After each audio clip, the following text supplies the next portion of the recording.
സ്ഥാപകായ ച ധർമ്മസ്യ സർവധർമ്മസ്വരൂപിണേ അവതാരവരിഷ്ഠായ രാമകൃഷ്ണായ തേ നമഃ.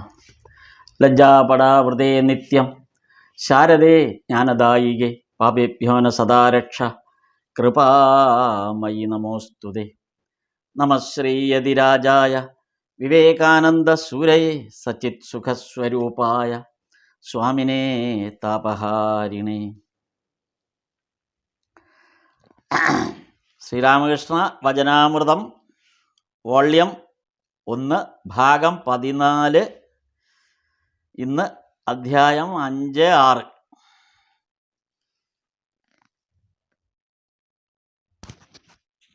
സാധനയുടെ പ്രകടനപരതയാണ് ഇന്ന് ഭഗവാൻ ഈ അധ്യായത്തിൽ വിവരിക്കുന്നത്. സാധനയെ ഒരു പ്രകടനപരതയായി മാറ്റുക. അപ്പോൾ അങ്ങനെ പ്രകടനപരതയായി വരുന്ന ഒരു സാധന, പ്രകടനപരത എന്ന് പറയുമ്പോൾ മോശം അർത്ഥത്തിലല്ല, അതായത് നമ്മൾ പ്രകടിപ്പിക്കുന്ന കുറേ കാര്യങ്ങൾ. അതിപ്പോൾ ജപസാധനയുടെ നമ്മൾ ഇപ്പോൾ ഒരു എന്താ പറയുക, ഒരു രുദ്രാക്ഷമാലയൊക്കെ അണിഞ്ഞ്, അല്ലെങ്കിൽ ഭസ്മക്കുറിയൊക്കെ അണിഞ്ഞ്, പിന്നെ പൂക്കളൊക്കെ അർപ്പിച്ച് അങ്ങനെ പോകുന്ന കുറേ കാര്യങ്ങൾ നല്ലത്. പക്ഷെ അതിനെ ഒരു പുറമേ നിന്ന് നോക്കുന്ന ഒരാൾക്ക് നമ്മളൊരു സാധകനാണെന്ന് തോന്നും, ബോധ്യപ്പെടും. അപ്പോൾ ഭഗവാൻ സൂചിപ്പിക്കുന്ന അങ്ങനെ ബോധ്യപ്പെടേണ്ട ആവശ്യമില്ല. പുറമേ നിന്ന് ഒരാൾക്ക് ഒരു സാധകനെ കാണുമ്പോൾ അങ്ങനെ തോന്നേണ്ട ആവശ്യമില്ല. അങ്ങനെ തോന്നാതെ ഇരിക്കുന്നതാണ് നല്ലത് എന്നുള്ള അതിനെക്കുറിച്ചുള്ളൊരു ചർച്ചയാണ് ഇവിടെ. എന്തുകൊണ്ടെന്ന് വെച്ചാൽ, നമ്മൾ ഈ പുറമേ കാണിക്കുന്ന എല്ലാം, സാധനയുടെ പേരിൽ പുറമേ കാണിക്കുന്നതെല്ലാം ഈശ്വര ലാഭത്തിന് സഹായിക്കുന്നതാണോ എന്നുള്ളതാണ് ഭഗവാന്റെ ചോദ്യം. അത് ഈശ്വര ലാഭത്തിന് സഹായിക്കുമോ എന്നുള്ളതാണ്. അപ്പോൾ ഈ രാമൻ, കൃഷ്ണൻ, കാളി അല്ലെങ്കിൽ മറ്റ് അനേക വകഭേദങ്ങളെല്ലാം തന്നെ ഈ പ്രകടനപരതയുടെ ഭാഗമായിട്ട് വരുന്നതാണ്. ഇവിടെ ശ്രീരാമകൃഷ്ണദേവൻ ഈ അധ്യായത്തിൽ ശ്രീരാമകൃഷ്ണദേവൻ അങ്ങനെ ഒരു വിഷയം തിരഞ്ഞെടുക്കുന്നതിന് കാരണം ഇവിടെ വന്നിരിക്കുന്ന ആളുകളെ വെച്ചിട്ടാണ്. ഇന്ന് ഈ സന്ദർഭത്തിൽ, അതായത് ഈ അധ്യായം 5, 6, 5ലും 6ലുമായിട്ട്. അപ്പോൾ 5ാമത്തെ അധ്യായം തുടങ്ങുമ്പോൾ വചനാമൃതത്തിൽ അവിടെ ഭഗവാന്റെ അടുത്ത് വന്നിരിക്കുന്ന ആളുകളെ ഉദ്ദേശിച്ചാണ്. അപ്പോൾ ഈ വന്നിരിക്കുന്ന ആളുകൾ അതിൽ പ്രധാനപ്പെട്ട ഒരാളെന്ന് പറയുന്നത് ബൽറാം ബസുവിൻ്റെ അച്ഛനാണ്. ബൽറാം ബസുവിൻ്റെ അച്ഛൻ രാധാമോഹൻ വന്നിട്ടുണ്ട്. അദ്ദേഹം വൃന്ദാവനത്തിലാണ് സ്ഥിരതാമസം. ഒരു വൈഷ്ണവ ഭക്തൻ എന്ന് പറഞ്ഞാൽ പരമ വൈഷ്ണവ ഭക്തൻ. തൻ്റെ സ്വത്തുവകകളും ധനവും മറ്റെല്ലാം തന്നെ ബന്ധുക്കളായ ആളുകളെയൊക്കെ ഏൽപ്പിച്ചിട്ട് വൃന്ദാവനത്തിൽ പോയി സ്ഥിരതാമസമാണ്. ജപസാധനകളോടുകൂടി വൃന്ദാവനത്തിൽ താമസിക്കുകയാണ്. അവിടെ വൃന്ദാവനത്തിൽ അദ്ദേഹം ഒരു ഗസ്റ്റ് ഹൗസ് നിർമ്മിച്ചിട്ടുണ്ട്. പിന്നെ അതേപോലെ തന്നെ യാഥാസ്ഥിതിക വൈഷ്ണവ ഭക്തന്മാരുടെ അല്ലെങ്കിൽ വൈഷ്ണവരുടെ സമ്പ്രദായങ്ങളെയാണ് പിന്തുടരുന്നത്. അതോടൊപ്പം തന്നെ അന്യ സമ്പ്രദായക്കാരെ ഇഷ്ടമേ അല്ല. അങ്ങനെയൊക്കെയാണ്. പിന്നെ സദാസമയം കയ്യിൽ ജപമാല ഉണ്ടായിരിക്കും. ബൽറാം ബസുവിൻ്റെ അച്ഛൻ്റെ കാര്യമാണ്. സദാസമയം കയ്യിൽ ജപമാല ഉണ്ടായിരിക്കും. എപ്പോഴും ഹരിനാമം ഇങ്ങനെ ജപിച്ചുകൊണ്ടിരിക്കും. ഇതിനെയാണ് ഭഗവാൻ പ്രകടനപരത പോലെ ആ ഒരു അർത്ഥത്തിൽ എടുത്തിരിക്കുന്നത്. ഇതൊരു തെറ്റായ കാര്യം ആണ് എന്നുള്ള അർത്ഥത്തിലല്ല, ആ സാധനയുടെ രീതിയെ ഭഗവാൻ ഇവിടെ സൂചിപ്പിച്ചു വരികയാണ്. അപ്പോൾ ശ്രീരാമകൃഷ്ണദേവൻ ഇവിടെ പറയുന്നത് വിശാലന്മാരായ ഭക്തന്മാർ എന്ന് വെച്ചാൽ എല്ലാവരെയും എല്ലാ ഈശ്വരീയ മാർഗങ്ങളും അംഗീകരിക്കുന്നവരാണ് വിശാലമായ ഭക്തന്മാർ. അപ്പം അവർക്ക് കൃഷ്ണനായാലും ശിവനായാലും കാളിയായാലും രാമനായാലും എല്ലാം ഒരേപോലെയാണ്. അങ്ങനെയാണ് അവർ വിശാലമായ ഒരു ഉൾക്കൊള്ളൽ ഉള്ളവരാണ് സാധാരണ വിശാല ഭക്തന്മാർ. അതേസമയം വൈഷ്ണവ ഭക്തന്മാർ എന്ന് പറയുമ്പോൾ അങ്ങനെയല്ല. അവർ പൂർണ്ണമായും യാഥാസ്ഥിതികരായ വൈഷ്ണവ ആരാധകരുമാണ്. അതേപോലെ തന്നെ ഇപ്പം ഈ ബലറാം ബസുവിൻ്റെ അച്ഛനെ പോലുള്ളവർക്ക് അവരൊക്കെ ചിലർ നിഷ്ഠാഭക്തരും കൂടിയാണ്. അത് കുറെ കൂടെ കടുത്ത അവസ്ഥയിലുള്ളവരാണ് നിഷ്ഠാഭക്തർ. അതായത് അവർക്ക് വേറെ സ്വരൂപം കണ്ടാൽ മനസ്സിലാവുകയില്ല. അവർക്ക് അവരുടെ ഉള്ളിലുള്ള ആ ഈശ്വര സ്വരൂപമല്ലാതെ മറ്റൊന്നും കണ്ടാലും അവർക്ക് ഈശ്വരീയ ഭാവം തന്നെ അവരുടെ ഉള്ളിലേക്ക് വരില്ല. അവർക്കത് ഈശ്വരനാണെന്ന് അംഗീകരിക്കാൻ പോലും പറ്റില്ല. അതിനെയാണ് നിഷ്ഠാഭക്തർ എന്ന് പറയുന്നത്. ഇപ്പോൾ ഇവിടെ ബലറാം ബസുവിൻ്റെ അച്ഛൻ രാധാമോഹനൊക്കെ നിഷ്ഠാഭക്തര വിഭാഗത്തിൽപ്പെടുന്നവരാണ്. അത്രയ്ക്ക് കടുത്ത ഭക്തരാണ്. അപ്പോൾ ഇപ്പം ഇങ്ങനെ പറഞ്ഞപ്പോൾ, അതായത് എല്ലാം ഉൾക്കൊള്ളും എന്ന് ശ്രീരാമകൃഷ്ണദേവൻ പറഞ്ഞു. ഈ ബലറാം ബസുവിൻ്റെ അച്ഛനെ മുന്നിലിരുത്തിക്കൊണ്ടാണ് പറഞ്ഞത്, രാധാമോഹനെ മുന്നിലിരുത്തിക്കൊണ്ടാണ് പറഞ്ഞത്. ഈ വിശാലന്മാരായ ഭക്തന്മാർ എല്ലാ ഈശ്വരീയ സങ്കല്പങ്ങളെയും ഒരുപോലെ, ഏതവസ്ഥയെയും ഒരുപോലെ ഉൾക്കൊള്ളും എന്ന് പറഞ്ഞപ്പോൾ അദ്ദേഹം ഇവിടെ പറയുന്നൊരു അദ്ദേഹം ഒരു വിമർശനമായിട്ട് പറയുകയാണോ എന്ന് തോന്നില്ല. എന്നാലും അദ്ദേഹം പറഞ്ഞത് ഒരേ ഭർത്താവ് വിവിധ വേഷം കെട്ടിയ പോലെ അല്ലേ എന്നാണ് ചോദിച്ചത്. ശ്രീരാമകൃഷ്ണദേവനോട് ചോദിച്ചതാണ്. ഈ എല്ലാം അംഗീകരിക്കുമെന്ന് പറഞ്ഞത് ഒരേ ഭർത്താവ് വിവിധ വേഷം കെട്ടുന്നത്, ഒരു കുടുംബത്തിലെ ഒരു ഭർത്താവ് വിവിധ വേഷം കെട്ടുന്നത് പോലെ എന്നാണ് ഈ ബലറാം ബസുവിൻ്റെ അച്ഛൻ പറഞ്ഞത്, രാധാമോഹൻ പറഞ്ഞത്. അപ്പോൾ വൃന്ദാവനത്തിലെ ശ്രീരാമകൃഷ്ണദേവൻ പറഞ്ഞത് ഇവർക്ക് മറ്റൊന്നും കണ്ടാൽ മനസ്സിലാവില്ല. ഏതുപോലെ? അതിനും ഭഗവാൻ ഒരു ഉദാഹരണം പറയുന്നുണ്ട്. വൃന്ദാവനത്തിലെ ഗോപികമാരെല്ലാവരും കൂടെ ഒരു ദിവസം മധുരയിലേക്ക് പോയി. മധുരയിൽ ചെന്നപ്പോൾ അവിടെ ഈ ഗോപികമാർ കണ്ടത് കിരീടം വച്ച രാജകീയ ഭാവത്തിലുള്ള ശ്രീകൃഷ്ണനെയാണ്. ഇവർക്ക് മനസ്സിലായില്ല, ഗോപികമാർക്ക് മനസ്സിലായില്ല. കാരണം അവർ ചോദിക്കുന്നു കൃഷ്ണൻ എവിടെ എന്ന് ചോദിച്ച് മധുരയിലെ ആ കൊട്ടാരത്തിൽ ഇവർ അലഞ്ഞു നടക്കുകയാണ് ഈ ഗോപികമാർ.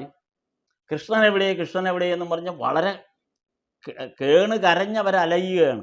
ഞങ്ങളുടെ കൃഷ്ണൻ എവിടെയെന്ന്.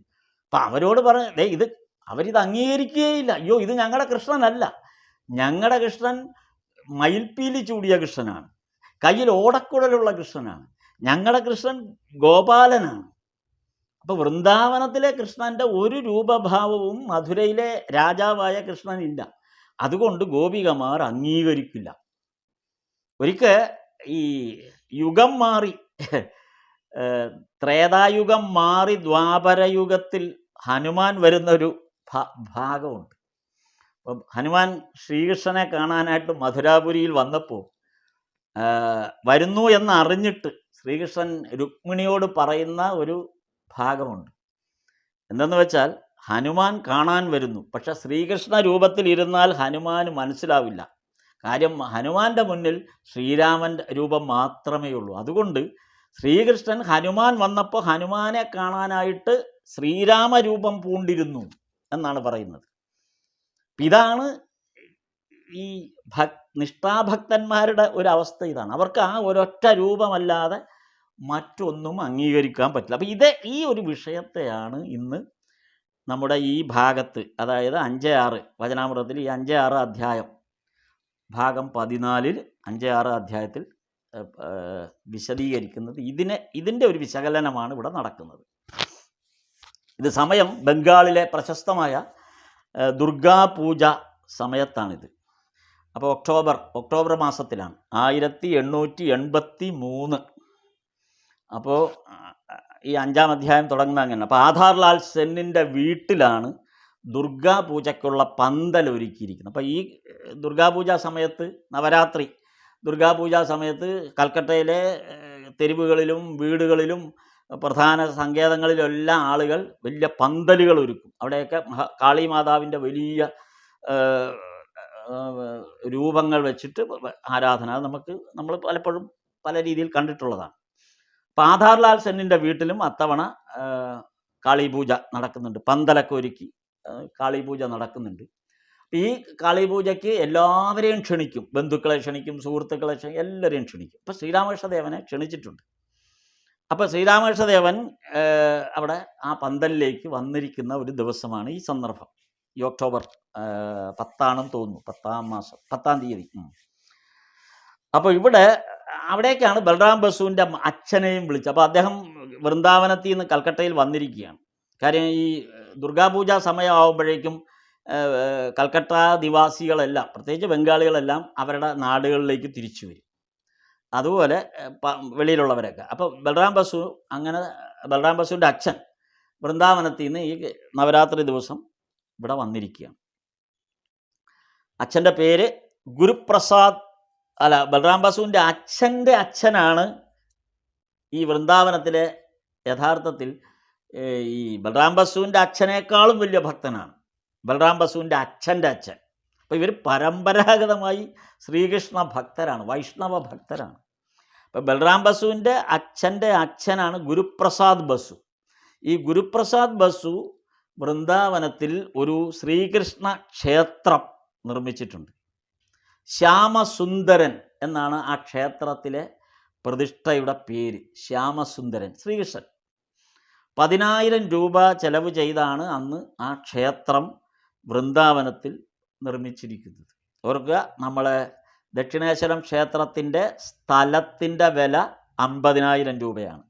അപ്പോൾ താരതമ്യത്തിന് വേണ്ടിയിട്ടാണ്. അപ്പോൾ 10,000 രൂപയ്ക്കാണ് വൃന്ദാവനത്തിൽ ബൽറാം ബസുവിൻ്റെ അച്ഛൻ്റെ അച്ഛൻ ഗുരുപ്രസാദ് ബസു ശ്രീകൃഷ്ണ ക്ഷേത്രം ശ്യാമസുന്ദരൻ എന്ന പേരിൽ പണിഞ്ഞിരിക്കുന്നത്. അപ്പോൾ അതുകൊണ്ടൊക്കെയാണ് ബൽറാം ബസുവിൻ്റെ അച്ഛനും ഈ രാധാമോഹനും വൃന്ദാവനത്തിൽ പോയി ഈ നിൽക്കാനുള്ളൊരു കാരണം അയാളുടെ അച്ഛൻ അത് ചെയ്തതുകൊണ്ടാണ്. മാത്രമല്ല, കൽക്കട്ടയിലുള്ള സ്വന്തം വീട്ടിലും രാധാശ്യാമ ക്ഷേത്രം എന്നും പറഞ്ഞ് സ്വന്തം വീട്ടിലും ക്ഷേത്രമുണ്ട് കൽക്കട്ടയിൽ. അപ്പം അത്രമേൽ ശ്രീകൃഷ്ണ ഭക്തരാണവർ. അപ്പോൾ ഈ ഗുരുപ്രസാദ് മകനിട്ട പേര് തന്നെ രാധാമോഹൻ എന്നാണ്.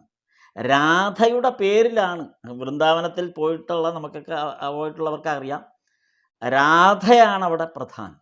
അപ്പോൾ രാധയെ മുന്നിൽ കണ്ടുകൊണ്ടാണ് ആ ശ്രീകൃഷ്ണ ഭജന തന്നെ നമ്മൾ ചെയ്യുന്നത്. ഈ കൽക്കട്ടയിലെ കാളീക്ഷേത്രത്തോട് ചേർന്നിരിക്കുന്ന വിഷ്ണു ക്ഷേത്രം പോലും രാധാകാന്ത ക്ഷേത്രമാണ്, രാധയുടെ കാന്തൻ്റെതാണ്. അപ്പോൾ രാധയ്ക്ക് വളരെ പ്രധാനമാണ്.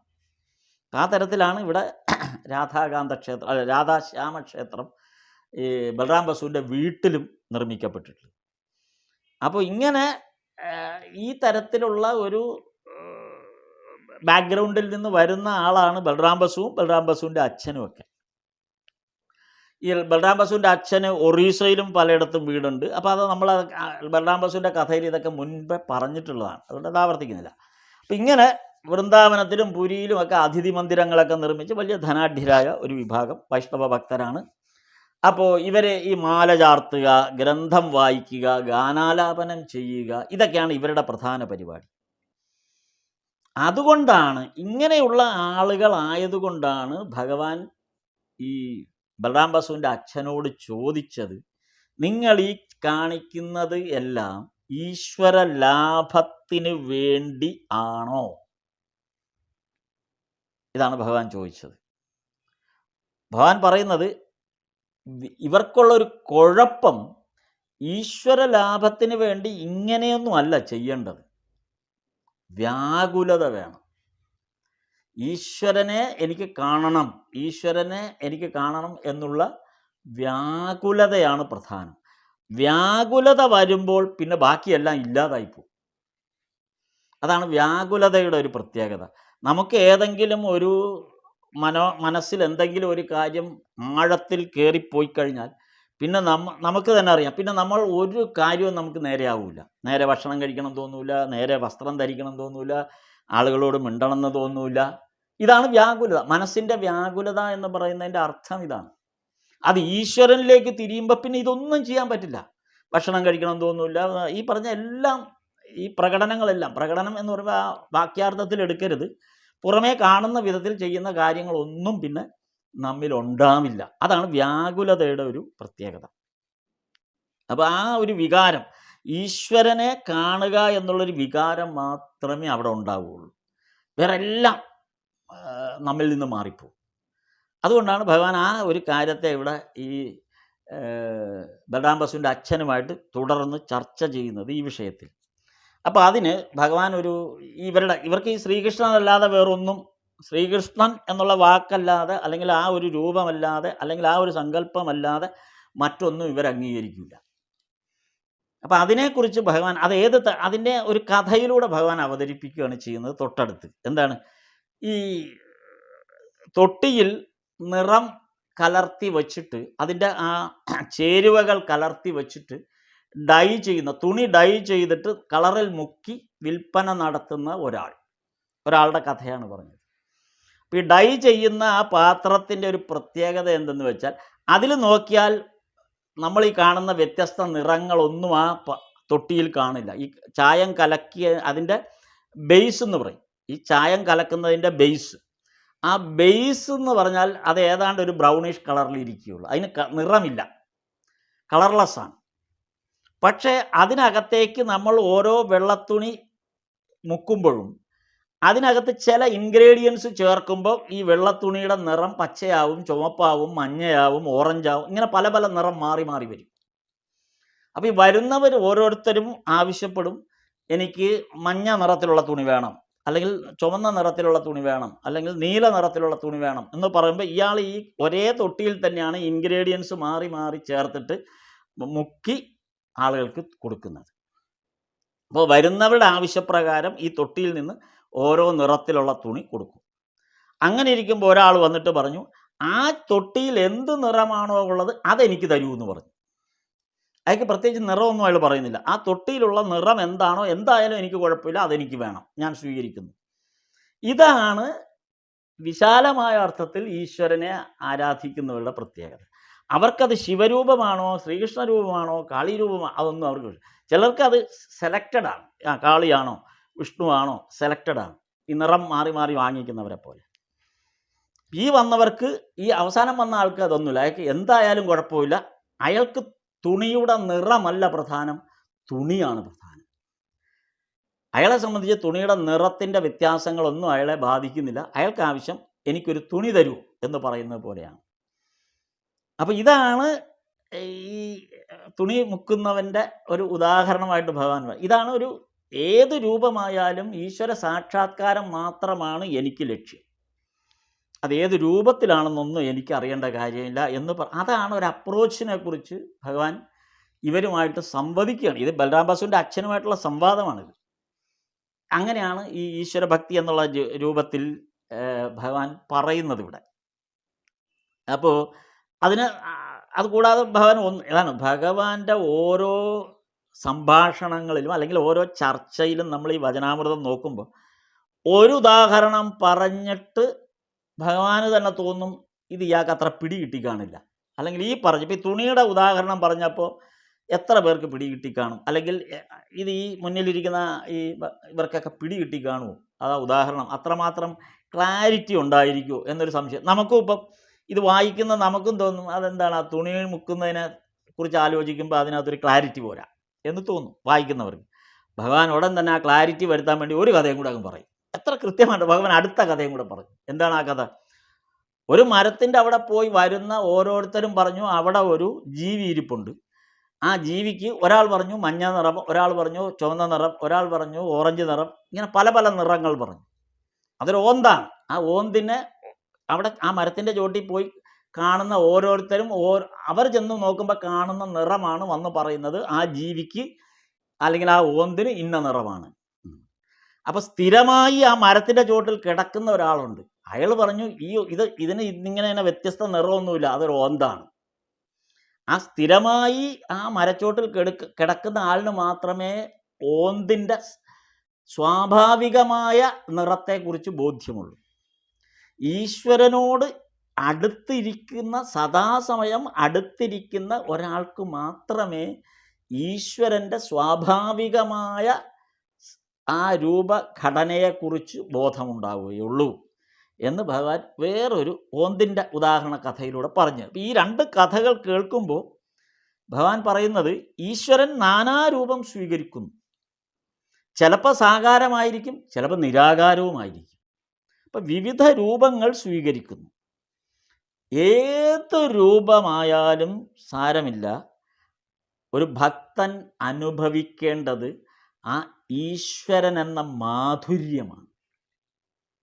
ആ മാധുര്യം മാത്രം അനുഭവപ്പെടുന്നുണ്ടോ, ഈശ്വരൻ എന്ന് പറഞ്ഞ ആ മാധുര്യം മാത്രം അനുഭവപ്പെടുന്നുണ്ടോ എന്ന് മാത്രമേ ഭക്തൻ അന്വേഷിക്കേണ്ടതായിട്ടുള്ളൂ എന്ന് ഭഗവാൻ ഇവിടെ ഈ രാധാമോഹനോട് ചർച്ച ചെയ്തുകൊണ്ടിരിക്കുകയാണ്. അപ്പോൾ എന്താണ് ഈ മാധുര്യം എന്നുള്ളത് ഒന്നുകൂടെ ഭഗവാൻ ക്ലാരിറ്റി കൊടുക്കുന്നുണ്ട്.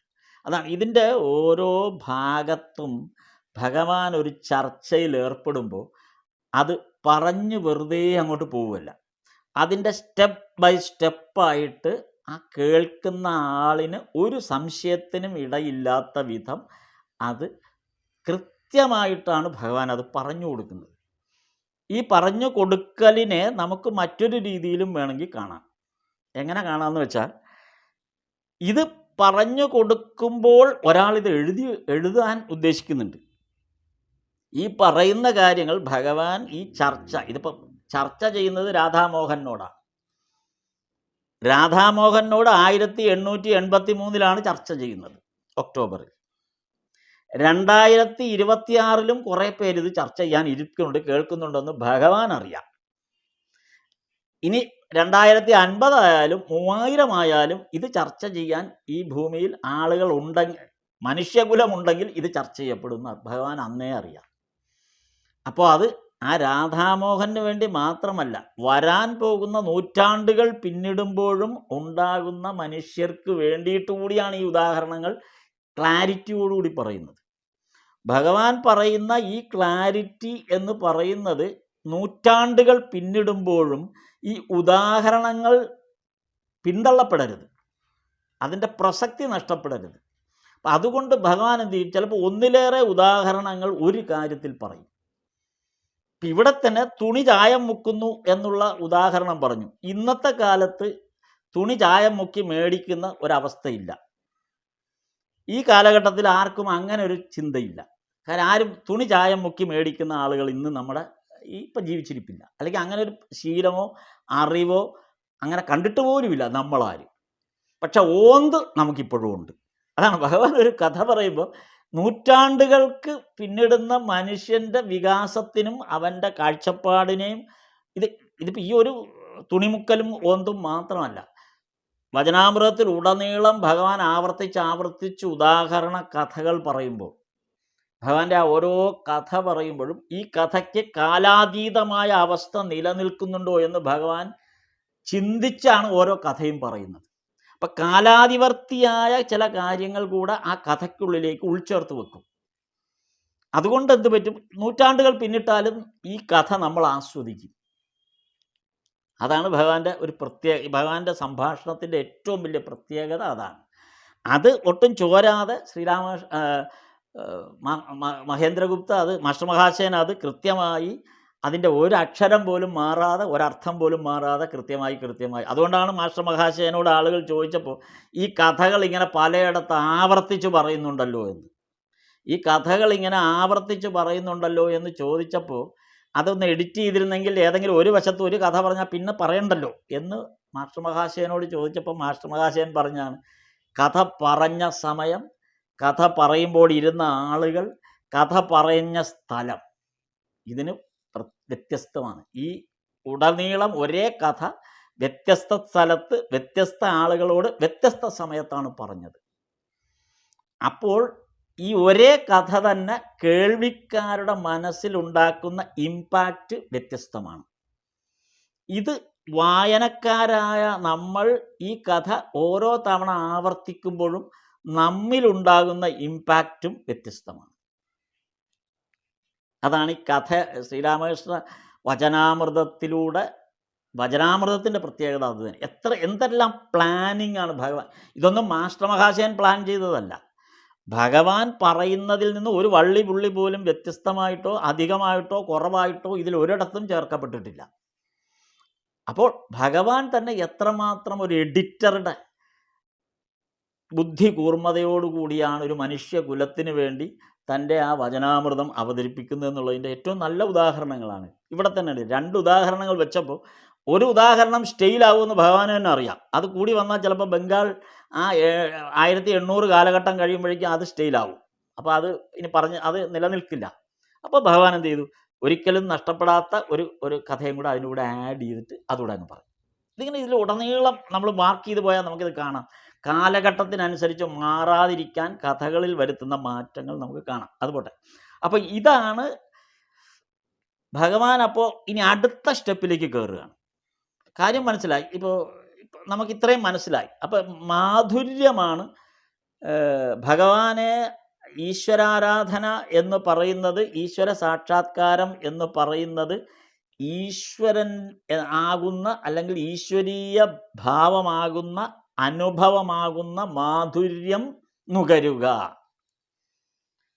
ഭഗവാൻ അത് വണ്ടിൻ്റെ ഉദാഹരണം പറഞ്ഞിട്ടുണ്ട് പല സന്ദർഭങ്ങൾ ഇതിനു മുമ്പ്. കാരണം വണ്ട് ഒരു പൂവിലിരുന്ന് ആ തേൻ ഉള്ളിലേക്ക് ആ വണ്ട് എടുക്കുന്നത് വരെ ഒരു മൂളലും ശബ്ദമൊക്കെ കാണും. ആ തേൻ ഉണ്ണാൻ തുടങ്ങിക്കഴിഞ്ഞാൽ പിന്നെ വണ്ട് നിശബ്ദമായി. അപ്പോൾ ആ മാധുര്യം, പൂവിലുള്ള ആ മാധുര്യം ആ വണ്ട് നുകരുന്നതുകൂടി നിശബ്ദനാകും. ഇതാണ് യഥാർത്ഥ ഭക്തനും സംഭവിക്കുന്നത്. ഈ മാധുര്യം നുകരാത്തിടത്തോളം കാലം മൂളി മൂളി മൂളി ബഹളം ഉണ്ടാക്കിക്കൊണ്ടിരിക്കും. നമ്മുടെ എല്ലാം ഈ പ്രകടനപരതയുടെ ഒരു വലിയ അവസ്ഥ അതാണ്. ആ മാധുര്യം നമ്മൾ ഉണ്ടില്ല, ആ മാധുര്യം നമുക്ക് കിട്ടിയിട്ടില്ല. നമ്മൾ വന്ന് ഇരുന്നതേ ഉള്ളൂ.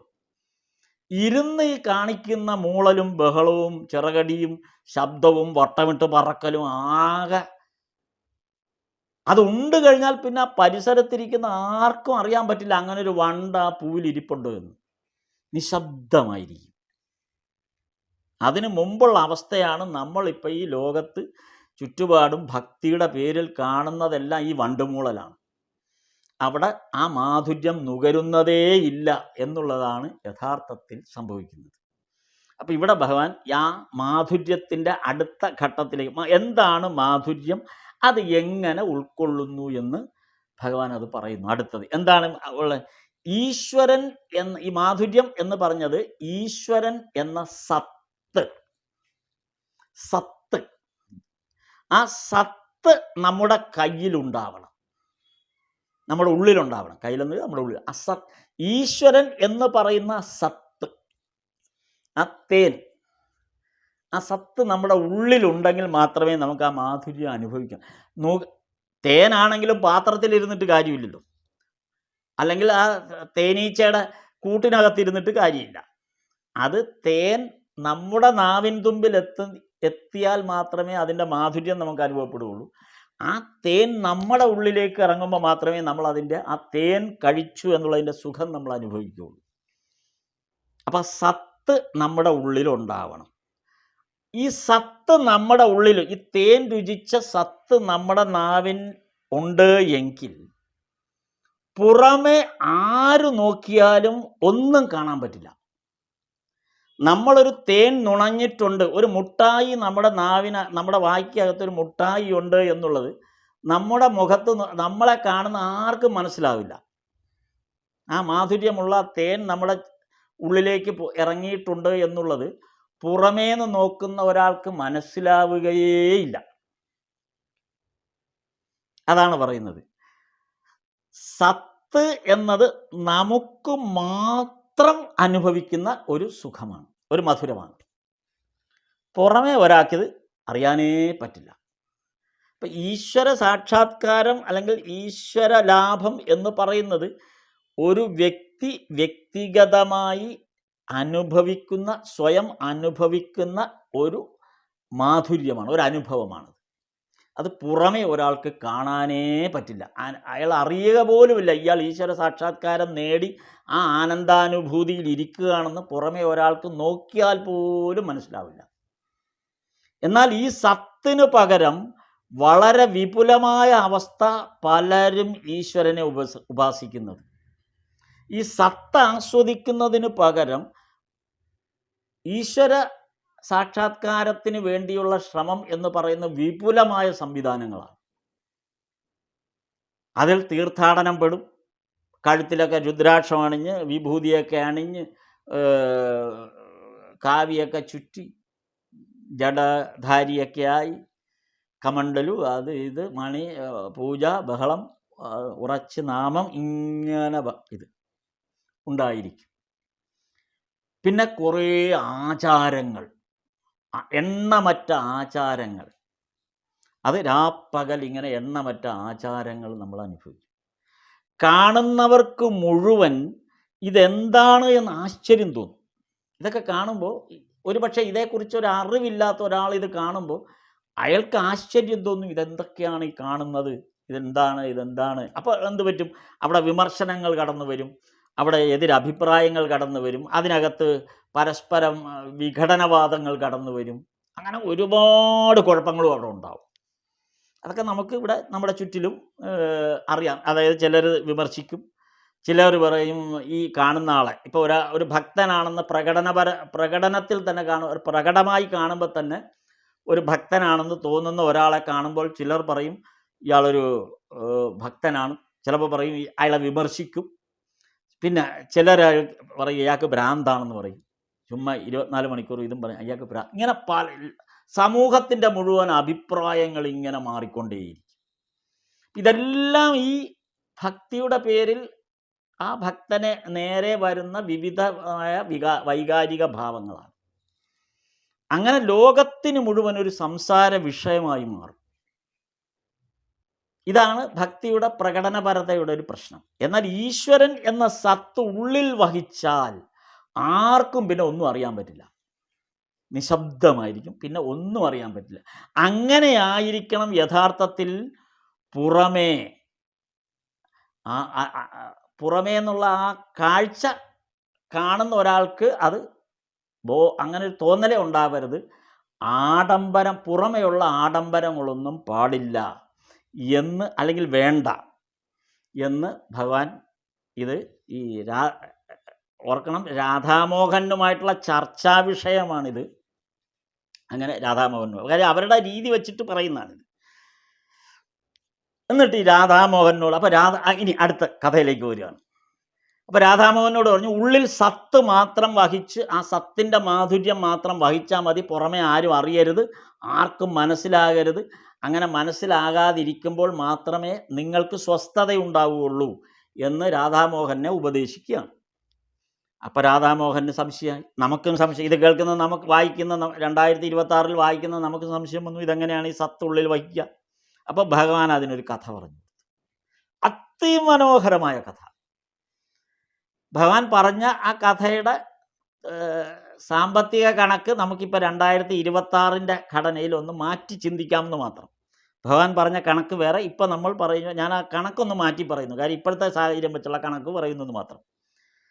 അതായത് 1,00,000 രൂപയുടെ ഒരു ചില്ലറ നമ്മുടെ കയ്യിലുണ്ടെന്ന് വിചാരിക്കുക. മനോഹര കഥയാണത്, അത് ഞാൻ വായിച്ച വചനാമൃതത്തിലെ കഥ തന്നെയാണത്. 1,00,000 രൂപയുടെ ചില്ലറ ഉണ്ടെന്ന് വിചാരിക്കുക. കഴിഞ്ഞ ദിവസം ഞാനൊരു ഒരു ഒരു ഒരു ഒരു ഒരു ഒരു സിനിമയുടെ ഒരു ചില ഭാഗം കണ്ടു. മുമ്പെങ്ങാണ്ട് വന്നൊരു സിനിമയുടെയാണ്, പുതിയ കാലത്തിൻ്റെ സിനിമയുടെ ഭാഗമാണ്. അപ്പോൾ ആ സിനിമയിൽ ഒരു ഭാര്യയും ഭർത്താവും തമ്മിലുള്ള കോടതിയിലൊരു വഴക്ക്, അവർ വേർപിരിയാനുള്ളൊരു കേസ് നടക്കുകയാണ്, ഭാര്യയും ഭർത്താവും. അപ്പോൾ ആ കേസ് നടന്നുകൊണ്ടിരിക്കുമ്പോൾ കോടതി വിധിച്ചു, ഭർത്താവ് ഈ സ്ത്രീക്ക് എത്രയോ 50,000 രൂപ കൊടുക്കണം, കോടതി ചെലവ് മുഴുവൻ ഈ ഭർത്താവ് കൊടുക്കണം എന്ന് മജിസ്ട്രേറ്റ് വിധി പറയുകയാണ്. അപ്പം അതിനനുസരിച്ച് ആ ഭർത്താവ് കോടതിയിൽ പണം കെട്ടിവെക്കണം. ഈ ഭർത്താവ് എന്ത് ചെയ്തു? ഈ 50,000 രൂപയ്ക്ക് 1 രൂപ ചില്ലറ, 1 രൂപയോ 5 രൂപയൊക്കെ ഉള്ള വലിയ ചില്ലറ ചാക്കിൽ കൊണ്ടുവന്നിട്ട് കോടതിയുടെ മുമ്പാകെ വെച്ചു. അപ്പോൾ ചില്ലറ പറ്റൂല എന്നുള്ള രീതിയിൽ വാദം വന്നപ്പോൾ ഈ ഭർത്താവ് തന്നെ കോടതിയുടെ മുമ്പിൽ പറഞ്ഞു, പണം കൊടുക്കണമെന്നേ പറഞ്ഞിട്ടുള്ളൂ, അത് ചില്ലറയായിട്ട് കൊടുക്കണമോ നോട്ടായിട്ട് കൊടുക്കണമോ എന്ന് പറഞ്ഞിട്ടില്ല. അതുകൊണ്ട് ഇതിന് കോടതി അനുവദിച്ച അത്രയും തുക ഇതിനകത്തുണ്ട്, ചില്ലറയാണ്, എണ്ണാമെങ്കിൽ എണ്ണിയെടുത്തോളണം എന്നും പറഞ്ഞ് കൊണ്ടുവച്ചു ഒരു സിനിമയിൽ കണ്ടതാണ്. സമാനമായ ഒരു ഘടനയാണ് ഇവിടെ ശ്രീരാമകൃഷ്ണദേവൻ പറഞ്ഞ കഥയിലുള്ളത്. ശ്രീരാമകൃഷ്ണദേവൻ പറഞ്ഞത് 1,00,000 രൂപയുടെ ഒരു ചില്ലറ നിങ്ങളുടെ കയ്യിലുണ്ടെന്ന് വിചാരിക്കുക. അങ്ങനെയാണെങ്കിൽ അതെങ്ങനെ ഇരിക്കും? ആ 1,00,000 രൂപയുടെ ചില്ലറ എങ്ങനെ ഇരിക്കും? അതൊരു കുന്നുപോലെ ഇരിക്കും. കൂട്ടിയിട്ടാൽ, ഒരു മേശപ്പുറത്ത് കൂട്ടി വച്ചാൽ 1,00,000 രൂപയുടെ ചില്ലറ എന്ന് പറയുന്നത് ഒരു കുന്നുപോലെ ഇരിക്കും. നിങ്ങൾക്കത് കൊണ്ടു നടക്കാൻ പാടാണ്. ഇപ്പോൾ ചാക്കിലോ വല്ലതും കെട്ടി ഒരു ബാഗിലോ ചാക്കിലോ ഒക്കെ കെട്ടി, ചാക്കിൽ തന്നെ കെട്ടണം. നമ്മുടെ ക്ഷേത്രങ്ങളിലെ നടവരവ് വരുമ്പോൾ ബാങ്കിലേക്ക് പോണ പോലെയാണത്. ഈ ചാക്കിൽ ഈ 1,00,000 രൂപയുടെ ചില്ലറ കെട്ടി വെളിയിലോട്ട് ഇറങ്ങിയാൽ ലോകത്തെല്ലാവരും അറിയും ഇയാളുടെ കയ്യിൽ ഒരു ചാക്ക് ചില്ലറയും കൊണ്ട് ഇയാൾ പോകുന്ന കാര്യം എല്ലാവർക്കും മനസ്സിലാവും. അല്ലെങ്കിൽ ആളുകൾ ചോദിക്കാൻ തുടങ്ങും ഇതെന്താണെന്നൊക്കെ. അതുകൊണ്ട് അയാൾക്ക് ഒരു സ്വസ്ഥതയും കാണില്ല 1,00,000 രൂപയുടെ ചില്ലറ ഉണ്ടെങ്കിൽ. അപ്പോൾ ആ ചില്ലറ നോട്ടാണെന്ന് വിചാരിക്കുക. നോട്ടാണെന്ന് വന്നാൽ ഈ ചില്ലറയുടെ അത്രയും വരൂല 1,00,000-ൻ്റെ നോട്ട്. ഇപ്പോൾ 500-ൻ്റെയോ 2000-ൻ്റെയൊക്കെ നോട്ടാണെങ്കിൽ അത്, അല്ലെങ്കിൽ ആ ഒരു നോട്ട് കെട്ടാണെങ്കിൽ ഈ ചില്ലറയോളം വരില്ല 1,00,000-ൻ്റെ നോട്ട് കെട്ട്, കുറെ കൂടെ ചെറുതായിരിക്കും. ഇനി അതൊരു ചെക്കാണെന്ന് വിചാരിക്കുക. അതൊരു ചെക്കാണെന്ന് വരികിൽ അതൊരൊറ്റ കടലാസായിരിക്കും. ചില്ലറ കൊണ്ടുപോകുന്ന ആ ഭാരമില്ല നോട്ട് കൊണ്ടുപോകുമ്പോൾ. നോട്ട് കൊണ്ടുപോകുന്നതിൻ്റെ ഭാരമില്ല ഒരു ചെക്ക് ലീഫ് കൊണ്ടുപോകും, പോക്കറ്റിൽ വെക്കാം. എന്നിട്ട് ഭഗവാൻ അടുത്ത ഉദാഹരണം പറയുന്നത്, നിങ്ങളതൊരു സ്വർണമാക്കി മാറ്റുക. അപ്പം ഇന്നത്തെ കണക്കനുസരിച്ച് 1,00,000-ൻ്റെ സ്വർണം എന്ന് പറയുമ്പോൾ 1 പവൻ പോലും കൃത്യമായി കിട്ടില്ല. 1 പവൻ കഷ്ടിച്ച് 1 പവനിൽ താഴെയുള്ള സ്വർണം മാത്രമേ കിട്ടൂ. അപ്പോൾ 1 പവനിൽ താഴെയുള്ള സ്വർണത്തിൻ്റെ ഒരു മോതിരമായാലും എന്തായാലും അതിൻ്റെ വലിപ്പം നമ്മുടെ കൈക്കുള്ളിൽ ഒതുങ്ങുന്നതാണ്.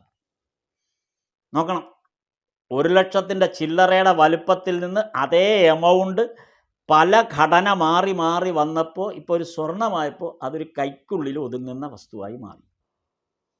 എന്നിട്ട് ഭഗവാൻ അടുത്ത ഉദാഹരണം പറയും, ഇതൊരു രത്നമാണെന്ന് കരുതുക. ഇതൊരു നല്ല രത്നമാണെന്ന് കരുതുക. ആ 1,00,000 രൂപയുടെ രത്നം കണ്ണുകൊണ്ട് കാണണമെങ്കിൽ ലെൻസ് വെച്ച് നോക്കേണ്ടി വരും. അത്ര മൈന്യൂട്ടായിരിക്കും. അതായത് നമ്മുടെ കയ്യിൽ പോലും വെക്കാൻ പറ്റും, അത്രയും പോലും ഇല്ല, അത്രമേൽ ചെറുതായിരിക്കും അതൊരു രത്നമാണെങ്കിൽ. നോക്കൂ, ആ രത്നത്തിനും ഒരു ചാക്ക് നിറച്ചുള്ള ചില്ലറയ്ക്കും വാല്യൂ ഒന്നാണ്. അപ്പോൾ ഈശ്വര സാക്ഷാത്കാരത്തിൻ്റെ പ്രകടനപരത എന്ന് പറയുന്നത് ഒരു ചാക്കിലെ ചില്ലറ പോലെയാണ്. ഭഗവാൻ പറയുന്നത് ആ ഒരു ചാക്കിലെ ചില്ലറ വന്നാലും അത് പണമാണ്. ഒരു രത്നമാണെങ്കിലും അതിൻ്റെ വാല്യൂ, ആ ചില്ലറ പോലെയല്ല രത്നത്തിൻ്റെ വാല്യൂ. ഫേസ് വാല്യൂവിന് വ്യത്യാസം വരും പിന്നെയും. കാര്യം ഈ രത്നത്തിന് പിന്നെയും വേണമെങ്കിൽ വാല്യൂ കൂടിക്കൂടി വരും. ചില്ലറയെ സംബന്ധിച്ച് വാല്യൂ കൂടണമെന്നില്ല, വാല്യൂ ഡിപ്രീസിയേഷനാണ് സംഭവിക്കുന്നത്. രത്നത്തിന് ചിലപ്പോൾ വാല്യൂ കാലാനുസരിച്ച്, രത്നങ്ങൾക്ക് ഇപ്പോൾ വൈഡൂര്യമൊക്കെ ആണെങ്കിൽ അത് കാലാകാലങ്ങൾ അതിൻ്റെ വാല്യൂ കൂടിക്കൂടി, ചിലപ്പോൾ അത് 1,00,000 ആയിരിക്കില്ല, ചിലപ്പോൾ 10 ലക്ഷത്തിനും 20 ലക്ഷം വരെയൊക്കെ അതിൻ്റെ വാല്യൂ വർദ്ധിക്കും. നമുക്ക് ഒരേ എമൗണ്ടാണിത്. എത്ര മനോഹരമായ ഉദാഹരണം. അപ്പം നമ്മുടെ കയ്യിൽ ഈശ്വരൻ എന്ന് പറയുന്ന ആ മാധുര്യം, അല്ലെങ്കിൽ ഈശ്വര സങ്കല്പം എന്ന് പറയുന്നത് ഒരു വൈഡൂര്യം പോലെ മൈന്യൂട്ടായ ഒരു ചെറിയ രത്നമായിരിക്കണം. 1,00,000-ൻ്റെ ചില്ലറ പോലെ ആകരുത്. ഇതാണ് ഭഗവാൻ നൽകിയ ഉദാഹരണം. എവിടെയെങ്കിലും ഇങ്ങനൊരു ഉദാഹരണം കേൾക്കാൻ പറ്റുമോ? ഈശ്വര സങ്കല്പം എന്താണ് എന്ന് ചോദിക്കുന്ന ഒരാളോട് ചോദിക്കുമ്പോൾ ഇതിൽ പരം ഒരു ഉദാഹരണം പറഞ്ഞാൽ മനസ്സിലാവാത്ത ആളുകളുണ്ട്. അത്ര കൃത്യമായ ഉദാഹരണം. വൈഡൂര്യമാണ് ഈശ്വര സങ്കല്പമായിട്ട് വേണ്ടത്. രണ്ടും ശരിയാണ്. നിങ്ങൾ ഈ കാണിക്കുന്ന പ്രകടനപരതയും ബഹളങ്ങളും കോടിയാർച്ചനയും ലക്ഷാർച്ചനയും സപ്താഹവും നവാഹവും എല്ലാം ശരിയാണ്. അതൊക്കെ ചില്ലറയാണ്. നമുക്ക് വേണ്ടത് ഒരു രത്നമാണെന്നുള്ള രീതിയിലുള്ള വളരെ ആരും അറിയാത്ത ഈശ്വര സാക്ഷാത്കാരത്തിൻ്റെ ആ മാധുര്യമാണ്. ആർക്കും പുറമെ അറിയാൻ പറ്റാത്ത വിധം നമ്മൾ മാത്രം അനുഭവിക്കുന്ന അതായിരിക്കണം ഏറ്റവും വലുത്. ഇതാണ് ഈശ്വര സാധനയുടെ രീതിയാവേണ്ടത് എന്ന് ശ്രീരാമകൃഷ്ണദേവൻ രാധാമോഹനോട് പറയുകയാണ്. അപ്പോൾ ഇവിടെ സാത്വിക സാധന എന്നും സാധാരണ രീതിയിൽ ഇതിനെ സാത്വിക സാധന എന്നാണ് പറയുന്നത്. ഈ രത്നമായി കൺവെർട്ട് ചെയ്തിട്ടുള്ള ആ ഭാവത്തിന്, കയ്യിൽ അവനവൻ്റെ ഉള്ളിൽ ഒതുക്കിയ ആ ഒരു ഭാവത്തിന് പറയുന്നത് സാത്വികമായ സാധന എന്നാണ്. മറ്റേത് രാജസ സാധന എന്നാണ് പറയുക. അപ്പം രാജസ സാധനയും സാത്വിക സാധനയും. രാജസ സാധനയാണ് മറ്റേ പ്രകടന എല്ലാ ഈ പറഞ്ഞ സപ്താഹം, നവാഹം, അല്ലെങ്കിൽ വലിയ വലിയ വലിയ വലിയ വലിയ വലിയ വലിയ സംഭവങ്ങൾ. സാത്വിക സാധന ആരും അറിയില്ല. അപ്പോൾ ഞാൻ ഈ സാത്വിക സാധനയുടെയും രാജസ സാധനയുടെയും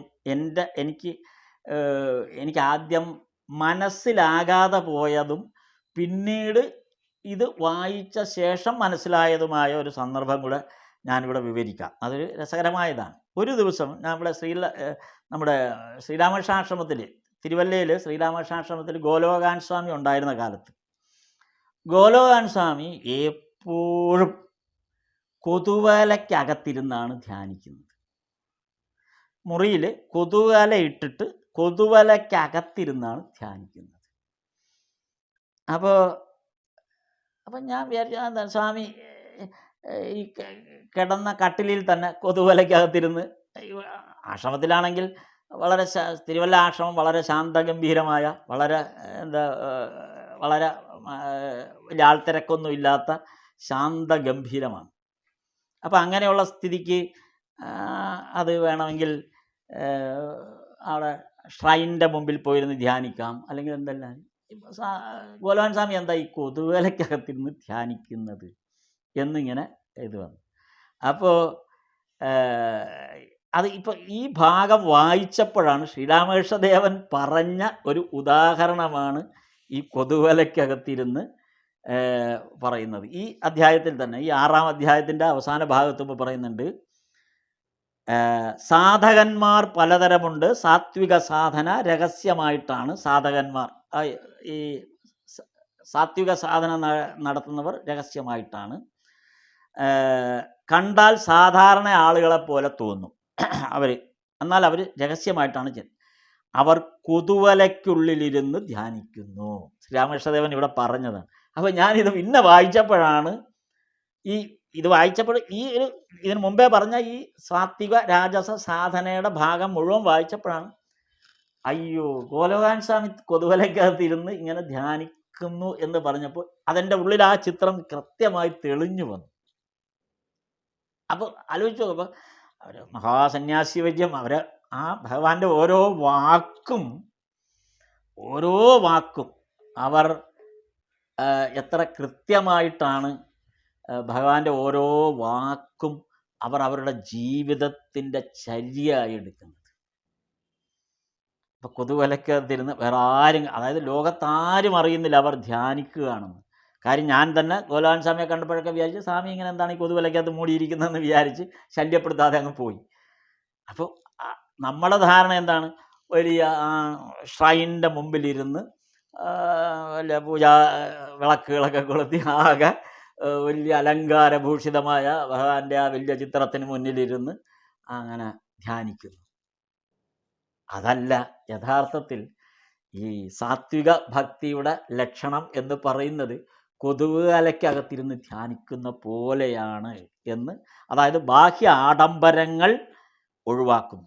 രാജസ സാധകന്മാരെ പോലെ ബാഹ്യ ആഡംബരങ്ങൾ വെച്ചുകൊണ്ടിരിക്കുന്നില്ല എന്നാണ് ഇവിടെ ഭഗവാൻ ബലറാം ബസുവായിൻ്റെ അച്ഛനുമായിട്ടുള്ള ചർച്ചയിൽ പറയുന്നൊരു ഭാഗം. അപ്പോൾ അത് ഏതായാലും ഞാൻ 8 മണിയാ പറയാം, അതുകൊണ്ട് ഇത് അതിൻ്റെ ബാക്കി ഭാഗത്തേക്ക് പിന്നെ നമുക്ക് പോകാം. ഇവിടെ അതിൻ്റെ അച്ഛൻ, ഈ ബലറാം ബസുവിൻ്റെ അച്ഛൻ മുതലവരോട് ഭഗവാൻ കൺക്ലൂഡ് ചെയ്യുന്നുണ്ട്. ഏതു മാർഗവുമാകട്ടെ, മതമേതാകട്ടെ, സകലരും ഒരേ ഈശ്വരനെ തന്നെയാണ് വിളിക്കുന്നത്. അതുകൊണ്ട് ഒരു മതത്തെയും മാർഗത്തെയും അനാദരിക്കുകയോ നിന്ദിക്കുകയോ ചെയ്യരുത്. വേദത്തിൽ ഈശ്വരനെ സച്ചിദാനന്ദ ബ്രഹ്മമെന്ന് പറയുന്നു. ഭാഗവതാദി പുരാണങ്ങളിൽ അദ്ദേഹത്തെ സച്ചിദാനന്ദ കൃഷ്ണനായിട്ടാണ് പറയുന്നത്. തന്ത്രത്തിൽ അദ്ദേഹം സച്ചിദാനന്ദ ശിവനാണ്. അപ്പോൾ ഒരേ ഈശ്വരീയ സങ്കല്പം തന്നെ പല രൂപത്തിൽ നമുക്ക് അനുഭവിക്കുന്നു.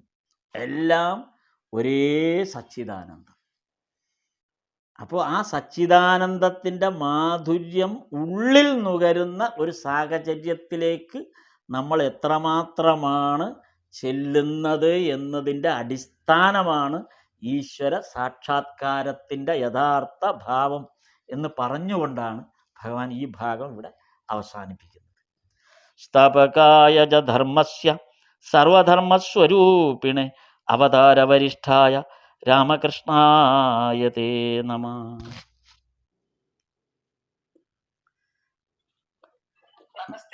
നമസ്തേ നമസ്തേ. നല്ല രസമുള്ള ഭാഗമായിരുന്നു, എനിക്ക് വലിയ ആസ്വദിച്ചു. ഞാനും എനിക്ക് വലിയ ആസ്വാദനം തോന്നി. എന്ത് രസമായിരിക്കുന്നു. അയ്യോ,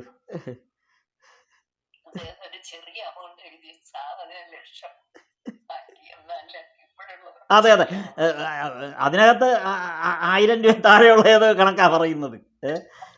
അപ്പം അത് അന്നത്തെ കണക്കാണ്. അപ്പം ഇന്നത് പവൻ്റെ വില വെച്ച് ഞാനൊന്ന് മാറ്റിയതാ. ഇന്നത്തെ പവൻ്റെ വില 1,00,000 കൂടുതലാണ്.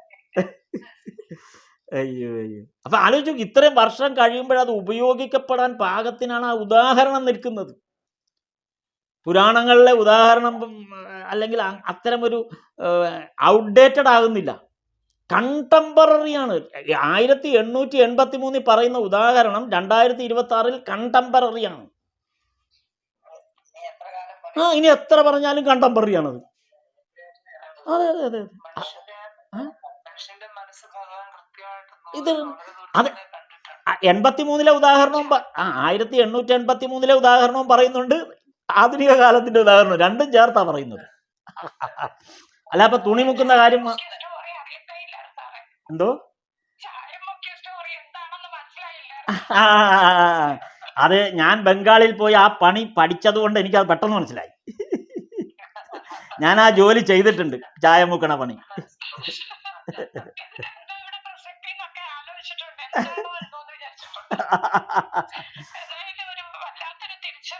അതെ അതെ. കാരണം ആ ചായത്തൊട്ടിയിൽ ഒരു നിറമേ ഉള്ളൂ കാണുമ്പോൾ.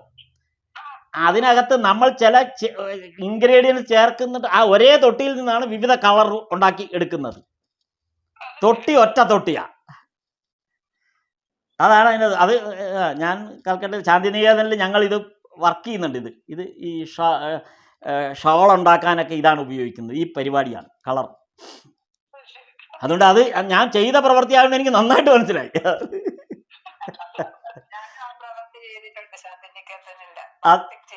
ബാത്തിക് ചെയ്യാൻ. അതെ അതെ അതെ അതെ അതെ അതെ. അയ്യോ, നമസ്തേ നമസ്തേ നമസ്തേ. നാമം ജപിക്കാം. ശ്രീ